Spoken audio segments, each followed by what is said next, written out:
Several, dark. What happens then? Oh, that's good.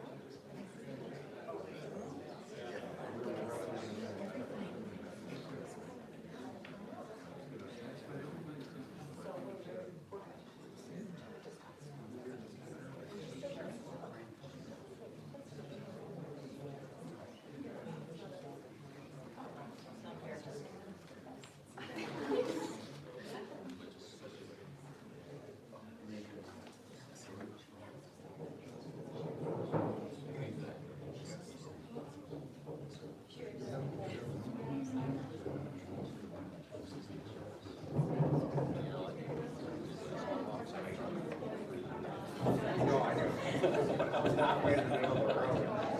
I backed up into the softball, halfway in the middle of the road. You have to be prepared.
Good morning. We are gathered here to hold a Masonic memorial for our late brother, Didier Nitelet. It has been a custom through the ages for Masons to meet to pay our respects to a departed brother. Our thoughts and prayers are with his family at this time of loss, and we invite the family and all the friends to remain for the service. We will deposit a sprig of evergreen, the universal symbol of perpetuity, to signify our faith in the immortality of the soul. Near the end of the service, we will give funeral honors to our departed brother, while acknowledging the inevitability of the termination of human life. We cherish his memory and commend his spirit unto God who gave it.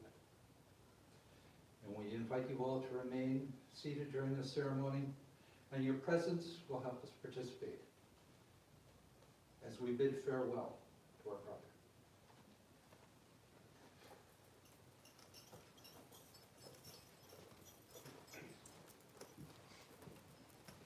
soul of the righteous are in the hand of God, and there shall no torment touch them.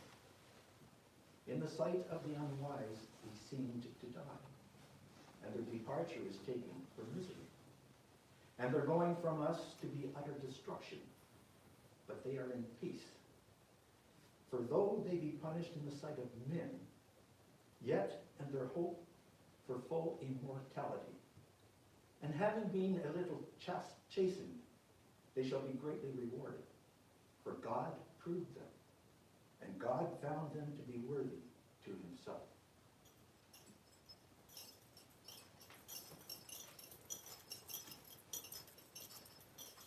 Brother Didier Oliver Nitelet, initiated September 4, 1984, passed March 19, 1985, raised February 18, 1986, passed the Grand Lodge above January 11, 2023.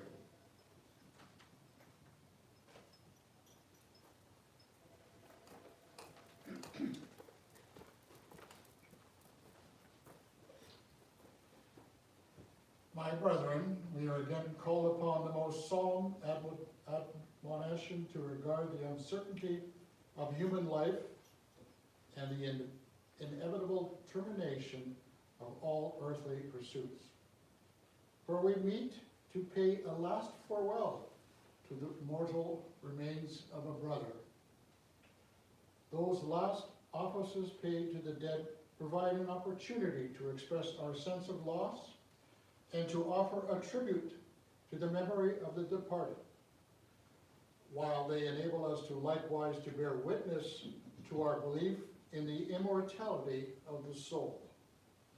In particular, they remind us that our lives are to be lived in accordance with the divine plan, that we are diligently to work while it is yet day, so that when the call comes to lay down our tools, we may be found ready to enter the inner chamber, where in his light we shall see light.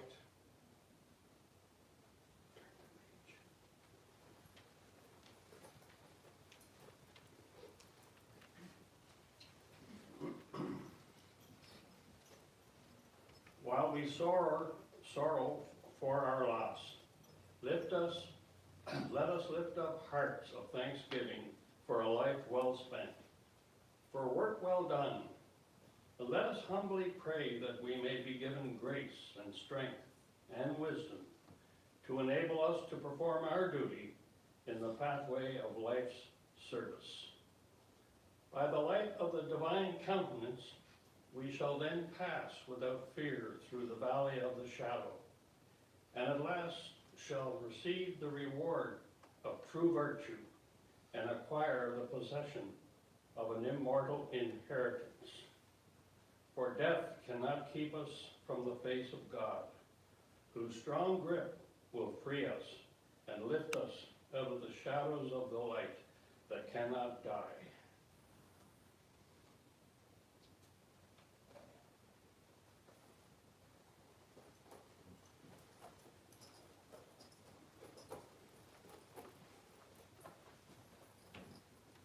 The lambskin apron is an ancient symbol of service. It is a badge of innocence and a bond of friendship. We deposit this emblem to signify that death is the final release from earthly toil and strife. Yet, beyond the grave, there awaits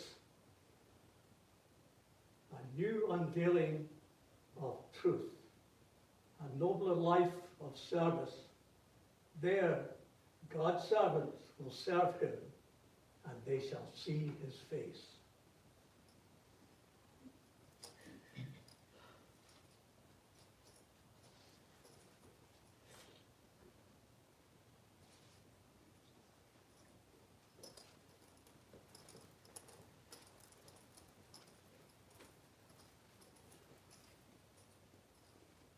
The evergreen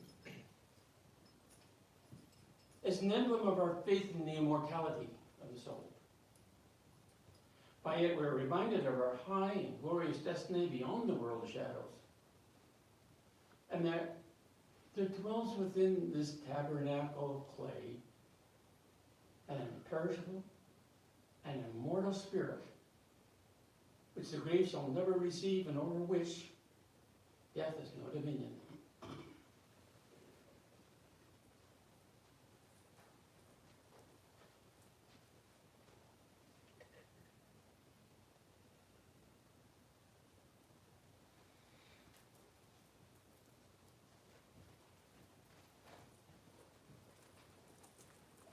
Let us pray.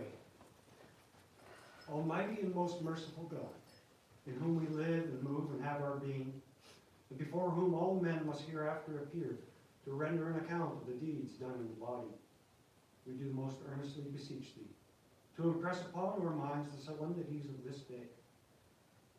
May we ever remember that in the midst of life we are in death, and so live and act our separate parts that we may have no cause for sorrow when the hour of departure is at hand. Vouchsafe, O gracious Father, we pray thee, thy divine assistance to amend our lives and redeem the time, so that in the discharge of the duties thou hast assigned to us in the erection of our moral edifice, we may have wisdom from on high to direct us, strength commensurate with our task to support us, and the beauty of holiness to adorn and render all our performances acceptable in thy sight. And at last, when the gavel of death shall call us from our earthly labors, may we obtain a blessed and everlasting abode in that spiritual edifice, not made with hands, eternal in the heavens. Amen. So mote it be.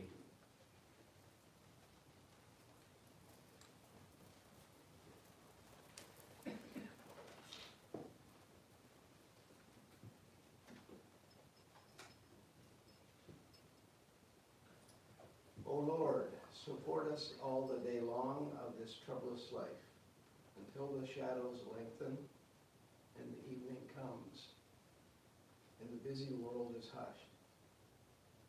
The fever of life is over, and our work is done. Then, Lord, in thy mercy, grant us safe lodging, holy rest, and peace at the last. Amen. So mote it be.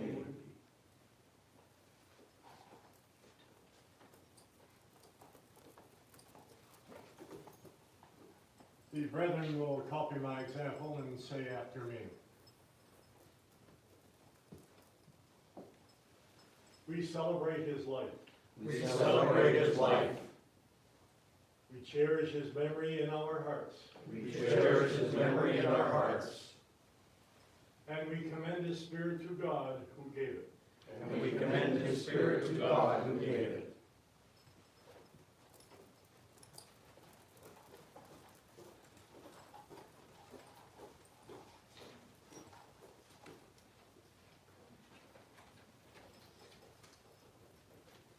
May the blessing of the Most High rest upon us and upon all our work and worship done in his name.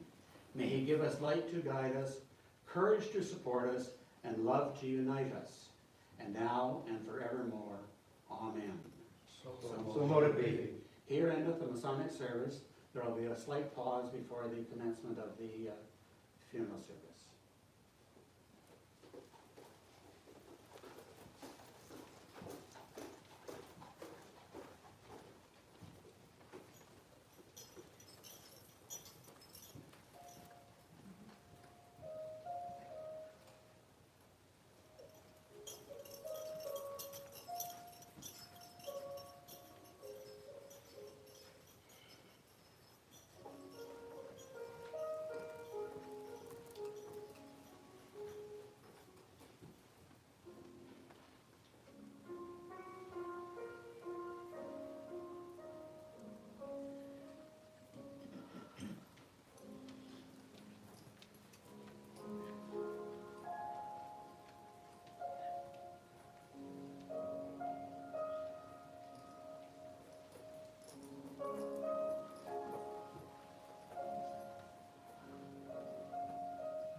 Good morning and welcome.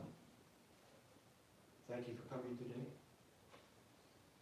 Friends of Didier, Olivier, Nitelet. I've been coached for that.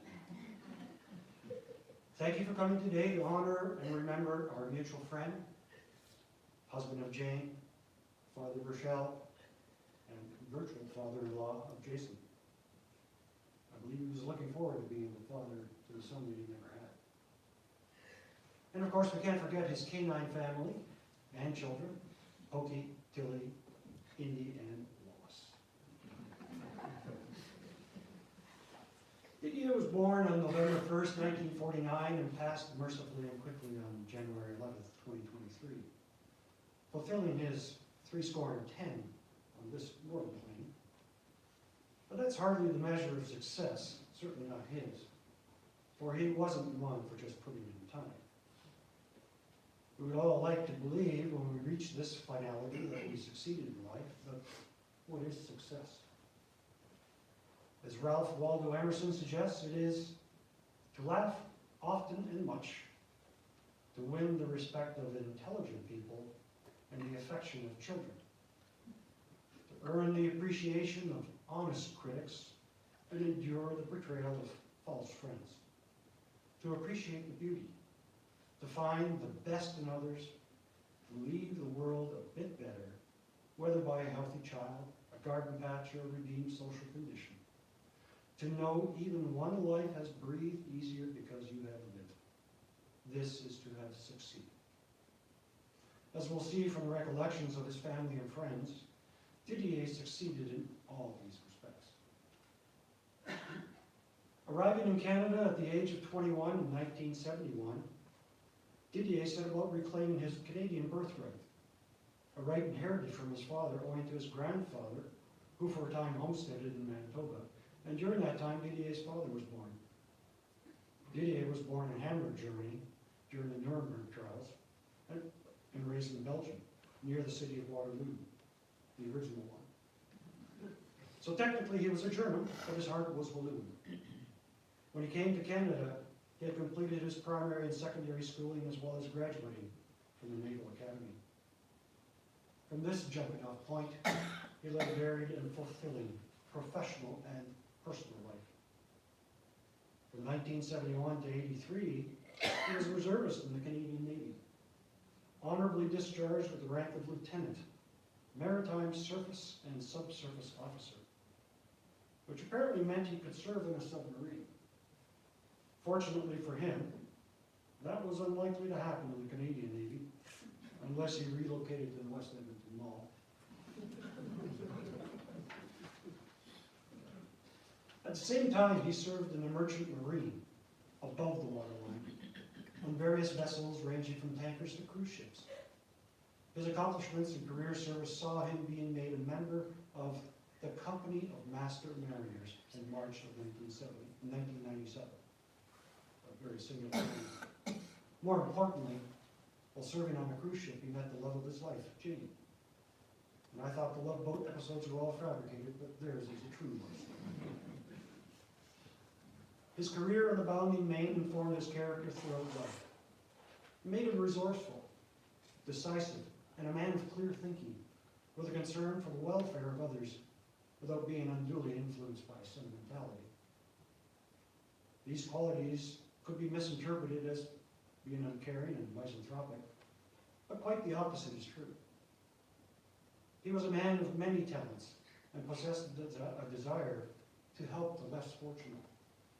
And the only way to achieve that in his mind was to work hard and be successful in business.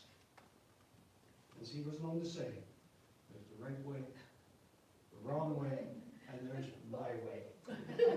Which way do you think it's going to go? His confidence was well-founded, having captained many crews of many nationalities during his years at sea and finding his crew at home. So in 1984, he set in motion his plans to become a benefactor to society and his circle of friends. It becomes difficult to relate his life and accomplishments without some confusion, so I understand if you're wondering what's going on. Because Didier's life, like many others, was not linear. There were many branches of his life, both professional and personal, and all intertwined. His extensive experiences in the merchant marine led him to become an expert marine surveyor, bringing his experience and problem-solving skills to evaluate and assess cargo problems and causes. These skills and qualities also stood him in good stead when he became a business owner and entrepreneur in 1991, when he started Seacraft. Coincidentally, the same year he was blessed with the birth of his daughter, Michelle. It evokes an image of the grizzled captain coming ashore for the last time and establishing roots on terra firma to raise a family. I don't think we're too far off course in that assessment. Of course, being on shore had other benefits, and he had skills and interests that saw him join and contribute to other groups. He developed close friendships with his Golden Horseshoe culinary team in his capacity as president, past president, and treasurer. He may not have been a chef, but he knew the recipe for success, and was a big factor in their successes on the international stage and in organizing a commemorative dinner of the sinking of the Titanic. Again, that maritime connection coupled with charitable work. And a nod to my brother Carl Kopp, who will be glad to expand on this chapter of Didier's life after the ceremony. As a husband and father, it is your role and responsibility to ensure your loved ones are protected and cared for, even when you depart. Didier understood this duty as well as anyone, probably more than most. His business was a success. Well, if you can own and drive a Rolls Royce, you must be doing something right. And he was recognized in the community when he went sailing down Kerr Street in it. One of our lodge members recalls this quite well, how appropriate that his favorite car was a land yacht. His main business allowed him to establish a side business of sorts, his Florida rental properties. But Didier was no ordinary landlord, taking a personal interest in getting to know and assist his tenants on a personal and long-term basis. The years from 2014 on were hard on Didier and his family. But he was never deterred for long from living his life and caring for his family. Those who knew and loved him were by his side in these often dark times. He fought hard to carry on. And as recently as 2 weeks ago, he was negotiating on behalf of his daughter. So, what is success? To laugh often and much. To win the respect of intelligent people and the affection of children. To earn the appreciation of honest critics and endure the betrayal of false friends. To appreciate the beauty, to find the best in others, to leave the world a bit better, whether by a healthy child, a garden patch, or a redeemed social condition. To know even one life has breathed easier because you have lived. This is to have succeeded. I ask you to take a moment to reflect on your part in Didier's successes in life as we listen to the following selection, Be Careful. After which we will hear more from the family and a close friend.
and true essence of whom a person is in a few paragraphs is not only daunting, but also virtually impossible, especially if that person is Didier Nitelet.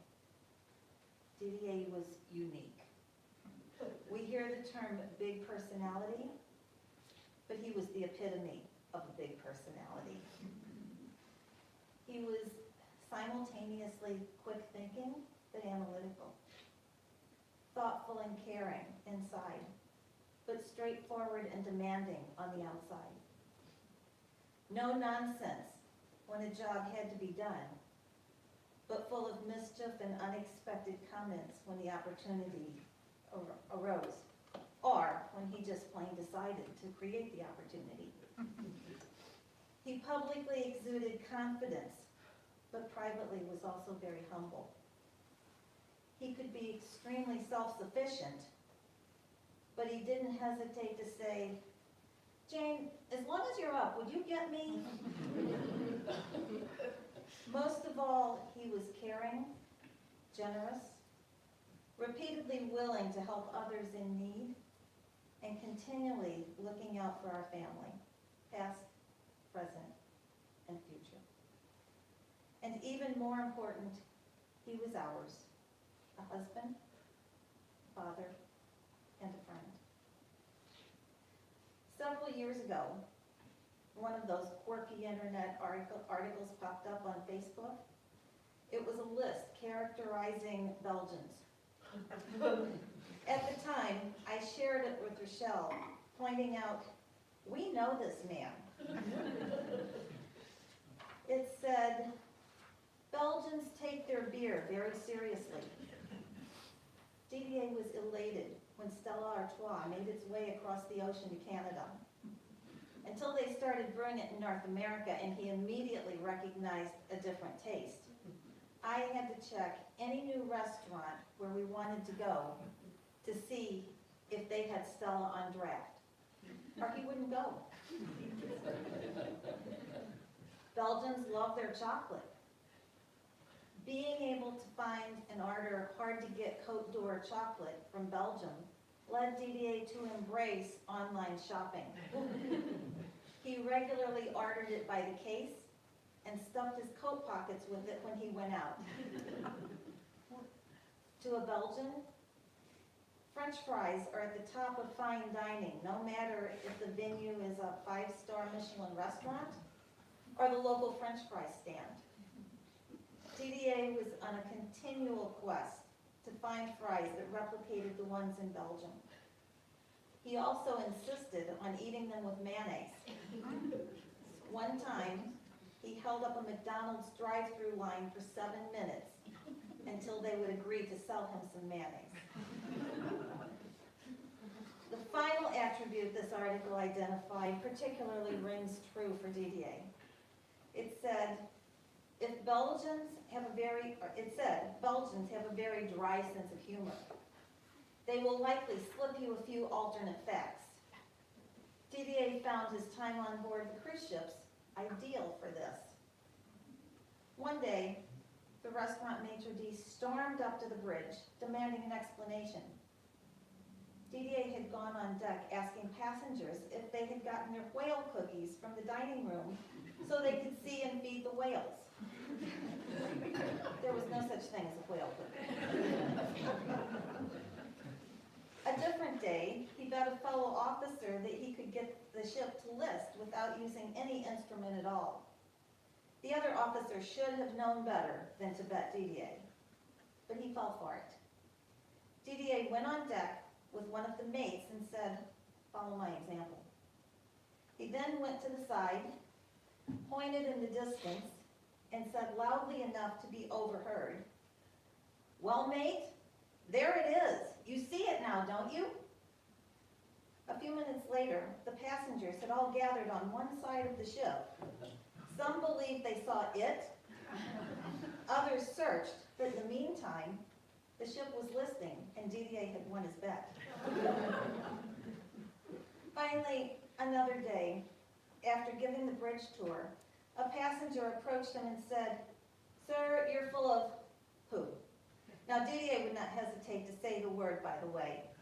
His explanation for inappropriate language was always, but that doesn't mean anything in French.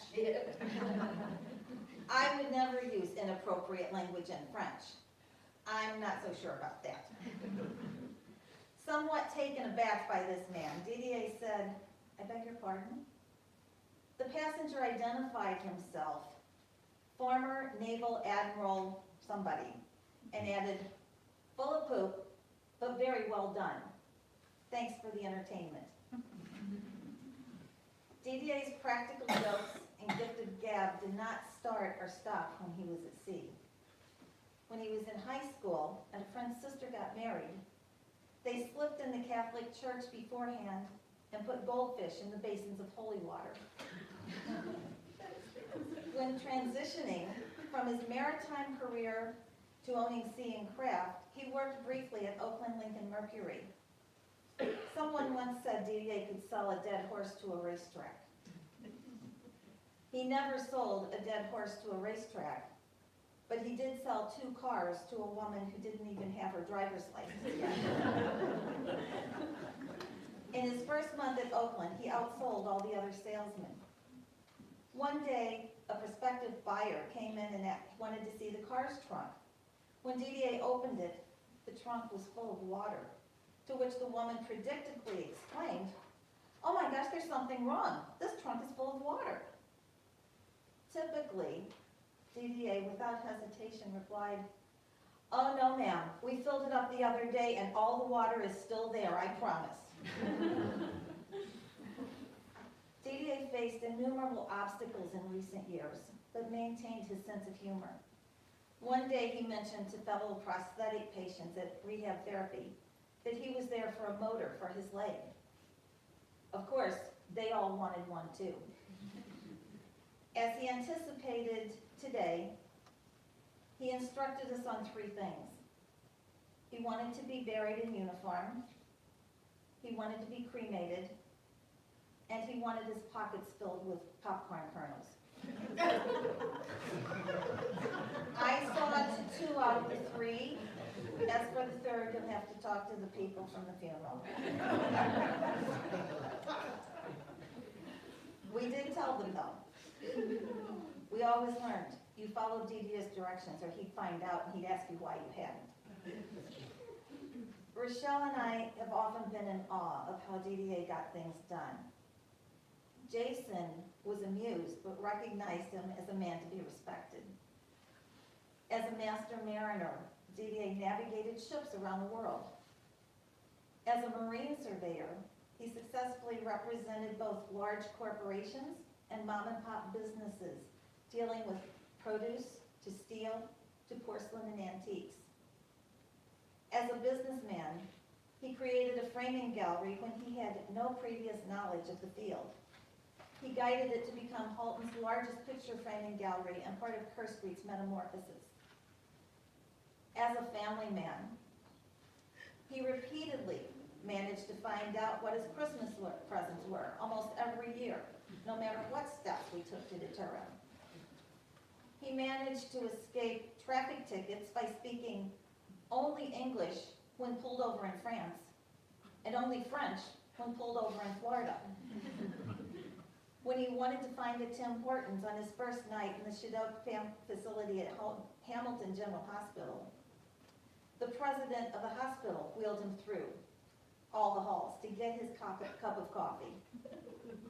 He could and would talk to almost anybody about almost anything. He was truly a multi-dimensional character. In his various roles as a son, son-in-law, ship's officer, businessman, community leader, and friend, Didier has repeatedly helped others, sometimes through laughter, sometimes through advice, sometimes through example. His resolve for the last 8 years has been beyond comprehension. Throughout his struggles, he has thought more about Rochelle and me than himself. In recent years, he spent countless hours thinking about what he could do for others. He bought a new car. He pretended to need one. but I knew he did it to put off the day I would have to face that task by myself. He got us a puppy last spring. He loved dogs, but he didn't interact the same way with this one that he had done with our previous dogs. He was providing me with a new companion. He said he wanted to go to our house in Florida this past fall to celebrate his birthday. But that was only partially true. I had not been to this house. He was silently working on my transition to take over as the sole owner. There is a lot more that could be said about Didier, but right now, he would say, "Wrap it up, Jane. Everybody wants some funeral sandwiches."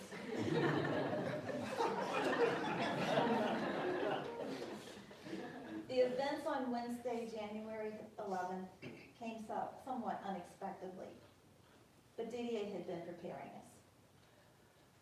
He was tiring of the ongoing battles he was facing. Health issues had taken their toll, so what has happened is not all bad. We have cried, and we will continue to be sad. We do so because we miss him, but we should not cry for him, because his pain will be no more.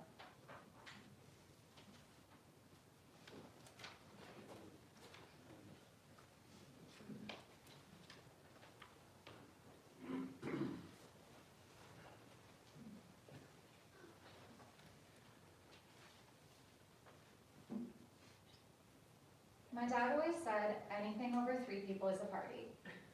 I'd like to begin by welcoming all of you to my dad's party. Knowing that this is what he believed, he also felt that I partied too much. I do believe life is too short not to celebrate it. I would like to invite you to celebrate Didier Nitelet. He was a man whose name preceded him, a personality that, despite my mom's best effort at times, couldn't be tamed. My dad could sell underwear to a nudist, navigate a 200,000-ton ship through the Bermuda Triangle, and he could fix any problem set in front of him. My dad was truly an exceptional man. My dad could not, however, teach me French. When my dad set his mind to something, he accomplished it, and if you knew him, you knew not to stand in his way. There were very few people as stubborn and determined until he created a 5-year-old version of himself. To this day, the fact that I wasn't interested in practicing verb conjugations probably still pisses him off. Pardon my French. As many times as my dad drove me crazy, my mom would say it's because the two of us were simply too similar. We had a shared way of thinking that is both indescribable and invaluable. I believe the greatest attribute I share with my father is our love of animals. Before he took the Naval Academy exam simply because he was bored and his buddy was doing it, my dad intended to be a vet. He loved all living creatures, but had a special place in his heart for his dogs. My dad always said, never trust someone who doesn't like dogs, and that has never steered me astray. He loved his dogs and treated them like gold. He loved my dogs and was always there when there was a cough, allergic reaction, or upset stomach. He always knew what to do. My dad spent 3 years trying to convince me to sell my first dog to him. He pitched me a really solid deal. He would pay me 3 times what I paid for Indy, and he would get me a fancy doodle. As persuasive a salesman as he was, we didn't make this transaction. Instead, Dad became the best grandpa to Indy and Wallace. He recently was talking about Bridget Bardot and her love for dogs, and he said that my love for dogs had even surpassed his, to the extent that I see mine as my babies. While my dad won't get to be a grandpa to our future kids, he did get to be a grandpa for Indy and Wallace, and that's okay. I remember a time we were driving down the highway, going over 100 kilometers an hour, and my dad made a full stop to allow a goose and her goslings to cross. I was obviously yelling at him to hit the gas and move the car before someone hit us, but he was so concerned about the well-being of these damn geese. A few years ago, I was at my friend's cottage, and there was a seagull with a broken wing drifting in the current of Georgian Bay. Wearing a white dress and blood-spattered fishing gloves, I retrieved the injured seagull and brought it to shore. While I think about my dad not being here with us, it's through these actions that his spirit lives on. As my mom said the other day, when we do something, say something, or approach a situation a certain way because that's what Dad did, he lives on. Beyond his love of animals, my dad had many skills and attributes I can only hope to possess. My dad could fix anything, as you've heard today. I don't mean a leaky sink or change your motor oil. For that, he always had somebody who called. I mean he could help with sorting through others' thoughts, feelings, inner workings of relationships, or financial stresses. If you had a problem, big or small, my dad had the solution, and he would use all his resources to fix it. My dad wouldn't rest until we were all okay. On that note, I'm going to have to be on my best behavior now because I no longer have my get-out-of-jail-free card. My dad was stern. He was a perfectionist with the highest standards, but he also had my back. When I did something wrong, which obviously didn't happen very often, Dad went to bat for me. Boys and boyfriends were always a little scared of Dad, as they should have been. Treat me well, or my dad will kick your ass, even if he only had one leg. 4 years ago, Jason came into my life. In him, I saw a confident and intelligent leader. In Jason, I saw so many of the great qualities I admire in my father. Very quickly, Jason and my dad developed a sort of kindred bond. They're two souls cut from the same cloth, both determined, hardworking, wildly stubborn, profusely intelligent, and very funny. Between these men was a mutual respect and understanding. For the last 4 years, Jason has made my dad's life a lot more enjoyable. They would drink Stella, tell jokes, and play cribbage. I think my dad even let Jason beat him once. One of the main things my mom, Jason, and I all cherish in my dad is his advice. My dad was so focused and so proud of Jason's career as a chef and mine in sales. The last conversation I had with my dad was about my mid-year review at work. He told me a story about landing his first dream job on board an Irving oil tanker. One day a man named Casey came aboard, and Dad said they spent the afternoon shooting the shit. After several hours, the captain said, "Didier, I see you've met Casey Irving of Irving Oil." Casey provided career advice to my dad that my dad then relayed to me. He hyped me up for my mid-year review, pumped my tires, and told me never to sell myself short. I think the last thing my dad ever said to me was, "Go for it." So that's what I'll do. I'll pursue what makes me happy and fight for what I believe. I'll use the values, lessons, and beliefs instilled in me by my mom and dad. This last part my mom's not going to be happy about. And Microsoft Word told me it might offend my viewers, my audience. But it's my dad's day. One last thing my dad would often say, "I will do whatever the fuck I want, whenever the fuck I feel like it." I encourage each of you to take this energy forward and do just like my dad. Do whatever you want, whenever you want to, but when you do, be sure to really go for it.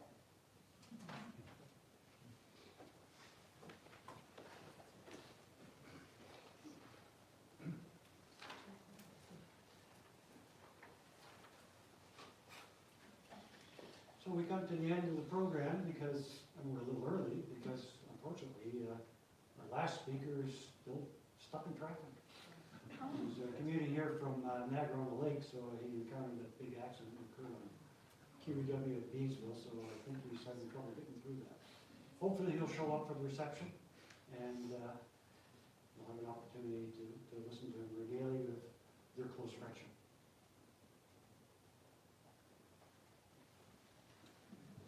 Final selection, since we reminisce a little bit, and then head downstairs for some refreshments.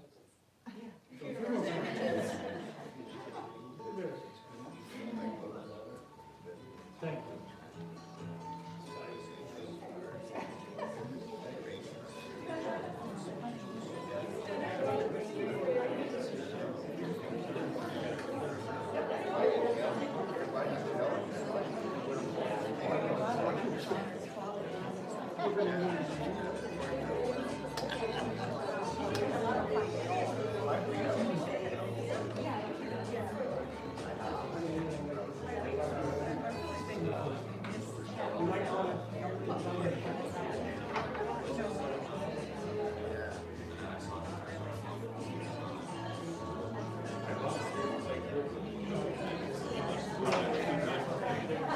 Thank you.